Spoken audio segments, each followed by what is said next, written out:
નમસ્કાર દોસ્તો, right answer આપણી ચેનલ જે છે રાઈટ આન્સરની આપણી યુટ્યુબ ચેનલ એટલે કે તમારી યુટ્યુબ ચેનલમાં તમારું સ્વાગત છે દોસ્તો। આજે આપણે જે વસ્તુની વાત કરવા જઈ રહ્યા છીએ એ ચોપડી તમારી સ્વ અધ્યયન પોથી દોસ્તો, એનો 6થો ભાગ અને તમારું ધોરણ 6। શું હોવું જોઈએ મોબાઈલમાં? વારે ઘડી સાહેબ એક જ વાત કરે છે કે મોબાઈલમાં ગાઈડ એપ્લિકેશન હોવી જોઈએ, પ્લે સ્ટોર પર જવાનું અને GUIDE લખવાનું એટલે ગાઈડ એપ્લિકેશન આવશે। અહીંયા તમને બધું જ મટીરિયલ એકદમ મફતમાં દોસ્તો મળી જશે। હવે આપણે અહીંયા ફરી આપણી આજની વાત કરીએ તો આપણે આજે ગુજરાતીનો 18મો પાઠ જે છે કાવ્ય એકલો જાને રે, જે રવિન્દ્રનાથ ટાગોરે લખ્યું છે દોસ્તો, એ કાવ્યનું આજે આપણે અહીંયા સોલ્યુશન કરવાનું છે। ચલો ત્યારે પ્રશ્ન નંબર તમારે 1 પૂછાશે। એક તમારા ચોપડીમાં આપેલો છે કે પેજ નંબર તમારું સ્વાધ્યાયન પોથી ખોલશો એમાં 70મા નંબરના પેજ ઉપરનું આપણે વાત કરી રહ્યા છીએ। પ્રશ્ન 1 છે, એકલો જાને રે ગીતમાંથી તમને ગમતા શબ્દો અહીં લખો અને એ શબ્દોમાંથી 5 શબ્દોના અર્થ લખો। તો હવે આપણે જે પણ મિત્રો ચેનલ પર નવા છે એ લોકો આપણી ચેનલને સબસ્ક્રાઇબ કરી દે અને વિડીયોને તો બધાએ લાઈક કરવાનું છે દોસ્તો। અને હા, વિડીયોને લાઈક કર્યા પછી કમેન્ટમાં યસ સર લખવાનું ભૂલવાનું નથી। ચલો ત્યારે પહેલું આપણે અહીંયા આપેલું છે હાક, પછી આપણને અભાગી શબ્દ અંદર આવ્યો છે, હૈયું આવ્યો છે, ચરણ આવ્યું છે અને આભ આવ્યો છે, ઘનઘોર, વીજ, ગાણું, ઘનઘોરી અને રણ વગડે આ બધા શબ્દો અંદરથી આપણને ગમ્યા આપણે લખ્યા છે। હવે એમાંથી 5 શબ્દોના આપણે અર્થ લખવાના છે। હાક તો બૂમ થાય, અભાગી તો કમનસીબી, હૈયું તો હૃદય અને ચરણ તો પગ અને આભ તો આકાશ। બીજા પણ આપણે લખી શકીએ, ચરણ, પગ, બરાબર, આભ, આકાશ, વ્યોમ।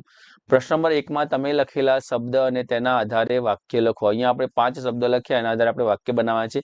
પહેલો આપણે લખ્યું હતું હાક, તો એના ઉપર લખ્યું તારી હાક સાંભળીને જો કોઈ ના આવે તો તું એકલો જજે। પછી બીજો શબ્દ હતો અભાગી, એના ઉપરથી આપણે વાક્ય બનાવ્યું કે કેટલી અભાગી, લગ્ન થતા જ તેનો પતિ મરી ગયો। પછી ત્રીજું આપણે હૈયું લખ્યું હતું, તારું હૈયું ખોલીને અને મન મૂકીને વાત કરજે।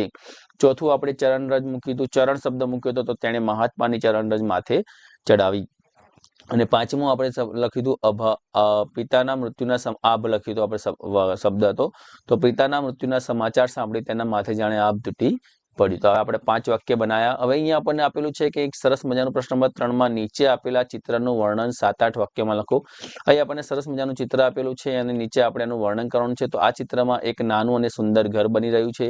એક છોકરો પીળા રંગનું જેકેટ પહેરીને ઘર પાસે કામ કરી રહ્યો આપણને લાગે છે। તો આપણે લખ્યું ઘરની દિવાલો મજબૂત ઈંટોથી બનાવવામાં આવી છે। ચિત્ર જોતા જણાય છે કે આ કદાચ બાળકોના રમવા માટેનું પ્લે હાઉસ અથવા મોડેલ હોઈ શકે।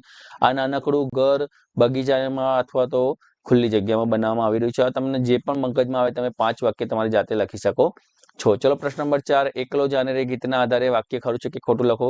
જ્યારે બૂમ સાંભળીને કોઈ મદદ ના આવે ત્યારે તો નિરાશ થઈને બેસી જજે, ના ખોટું। અહીંયા વાક્ય આ ખોટું છે। કાવ્યમાં કહ્યું છે કે જ્યારે મદદે કોઈ ના આવે ત્યારે તું એકલો જઈને પણ તારું કામ પૂરું કરજે। દુનિયા તારાથી અલગ ચાલતી હોય તેવા સમયે તારે એકલા જ આગળ વધવાનું છે, ખરું।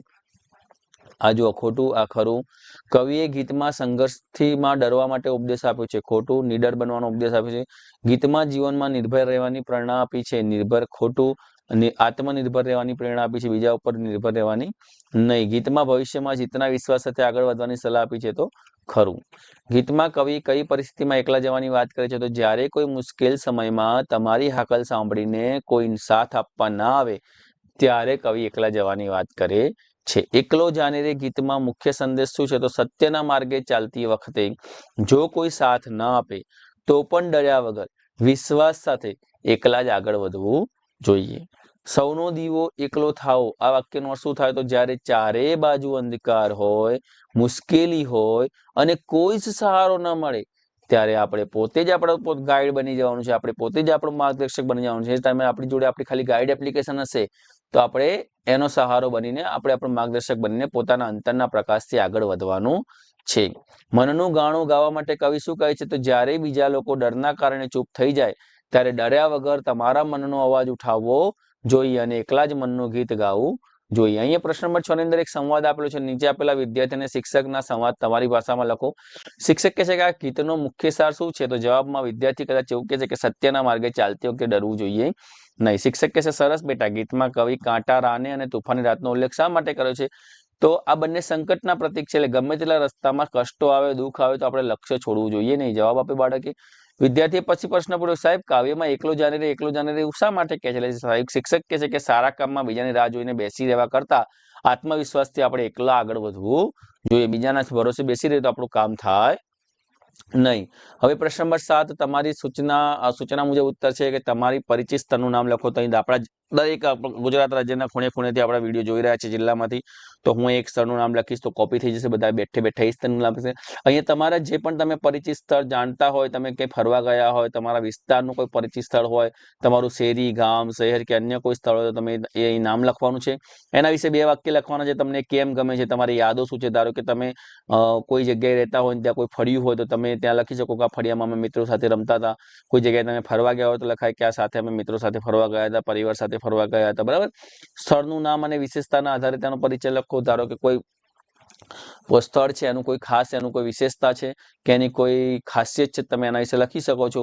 બરાબર. જેમ કે કોઈ સોમનાથ બાજુ રહેતું હોય, સોમનાથ મંદિરનો તમે એમ લખ્યું કે સોમનાથ મંદિર, તો તમે એની વિશેષતા લખી શકો કે સોમનાથ મંદિર ભગવાન શંકર દાદાનું મોટું પ્રસિદ્ધ મંદિર છે, દરિયા કિનારે આવેલું છે. તમે એની વિશેષતા આવી રીતે લખી શકો છો. પ્રશ્ન નંબર 8, કોઈએ તમને કામમાં મદદ ન કરી હોય અને છતાં પણ તમે કામ પૂર્ણ કર્યું હોય, એના વિશે તમારે લખવાનું છે. કે તો મેં અહીં લખ્યું છે, તમારે જો બીજો કોઈ અનુભવ હોય, તમે બીજો કોઈ અનુભવ લખી શકો છો.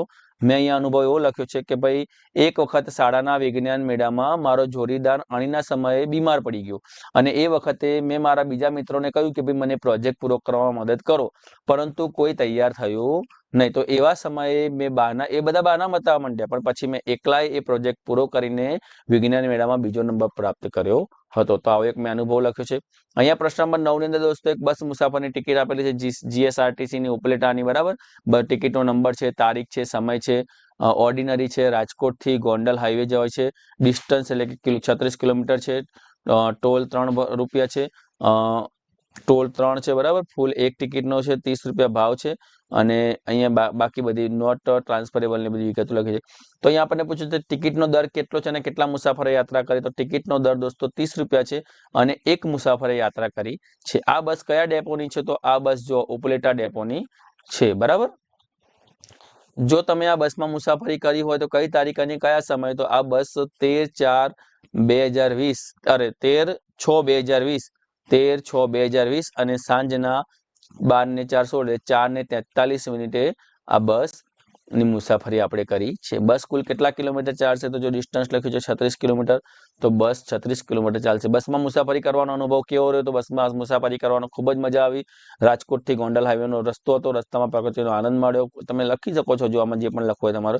તો આ સરસ મજાનું આપણે ગુજરાતીનું અહીંયા આપણે સ્વઅધ્યયન પોથીમાં આ પાઠ પૂરો કર્યો. તો મિત્રો તમને આ વિડીયો કેવો લાગ્યો કમેન્ટમાં ખાસ જણાવજો. સૌ મિત્રો યસ સર લખવાનું ભૂલવા નથી. સૌને જય હિન્દ, જય ભારત, ટાટા, બાય બાય, આવજો.